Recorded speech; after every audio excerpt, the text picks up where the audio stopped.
Hello everyone, I'm Professor Paul Carrier, and what I'd like to do is to introduce what is probably the first set of issues in contract law.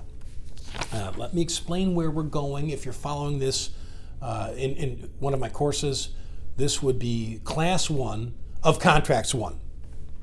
But Contracts 1, we will start with issues of formation and spend about 7 weeks covering formation issues. After that, we spend 1 week in my system discussing breach. After that, we will consider the concept of damages after there is a breach. Is the party entitled to money damages? Is the party entitled to specific performance of some obligation in the contract?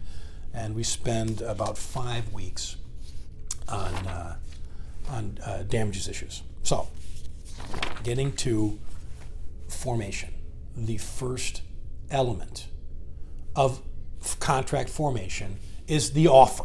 And the offer is that thing that starts a contractual bargain.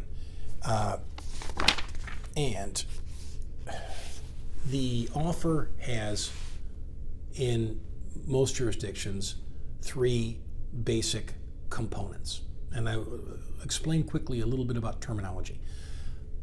With regard to contract formation, we will call its 4 requirements elements. But each of those elements has its own sub-elements, which I will call components. So, in contract formation, we have the element, the first element is the offer. And that offer has to have 3 basic components for it to be a valid offer. And the first is a current intent to enter into some kind of a bargain. It's not, I'm thinking of selling my automobile. It has to be, I'll sell you my automobile if you give me $5,000. And you can see the difference. There's a current intent to what's the right word I want? To reach agreement as between 2 or more parties. The second component of the offer is that it needs to be communicated. That offer has to have reached some other party who learns of its terms and then responds in kind with a yes or a no. If the idea behind a bargain has not been communicated, then there is no offer and there is no bargain. And it may seem a little ridiculous, but let's say that I mailed you an offer to sell my automobile for $5,000. And while that offer is in the mail, you call me and say, I'd like to buy your automobile for about $5,000. You made the offer, not me, because mine didn't reach you. You did not know about it. The terms might be exactly the same, but my offer didn't reach you, so you couldn't accept it. But when you spoke to me about the automobile, even with the same terms, you had become the offeror. That is a trick on the exams, by the way. Sometimes the trick is to determine who actually was the offeror, who started the process. Okay? The third component of the element of offer is that the bargain being proposed has enough clarity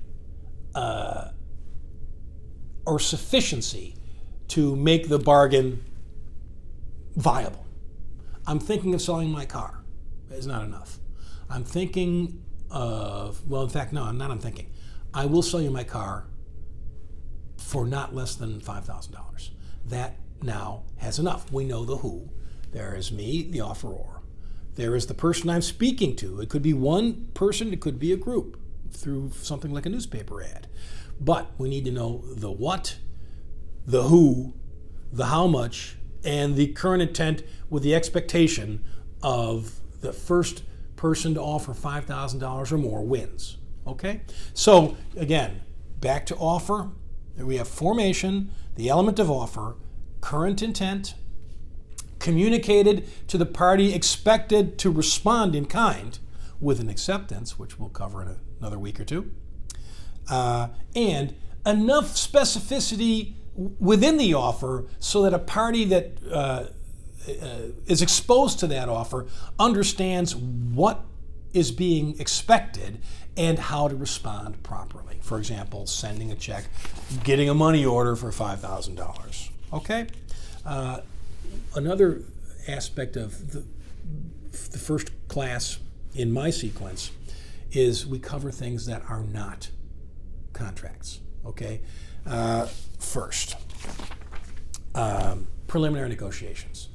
If I say to you, I'm thinking of selling my automobile for $5,000 or $6,000, there's some information, but not enough for you to say yes. You have to come back and say, well, is it $5,000 or is it $6,000? How many miles on it? We might be entering into negotiations, and I commenced them by bringing up an idea, but it wasn't enough for you to be able to say yes, and the deal is struck. What I've done is I've opened negotiations so we can start going back and forth. Preliminary negotiations. The thing that starts preliminary negotiations is not an offer. Okay? Second, advertisements. Typically, advertisements are a mechanism to establish negotiations. Come into my store, best prices in town on tires. Means, it's not an offer.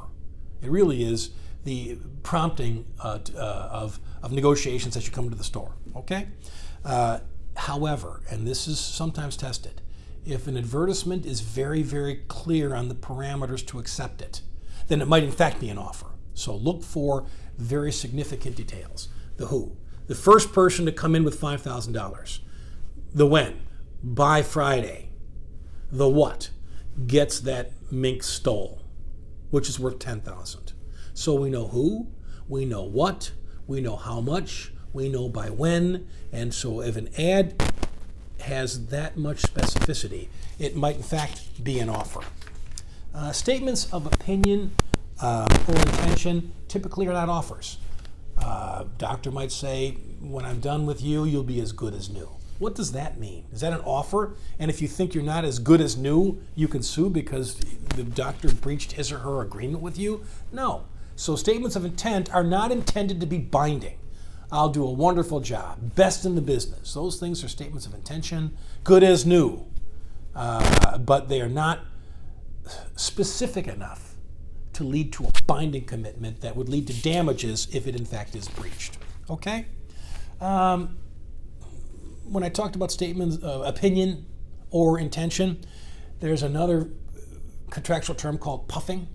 And puffing is where you see flowery, expansive language that's never intended to be specifically binding. You'll never get a better deal. What does that mean? What if you find a better deal down the street a week later? Can you sue on that? No.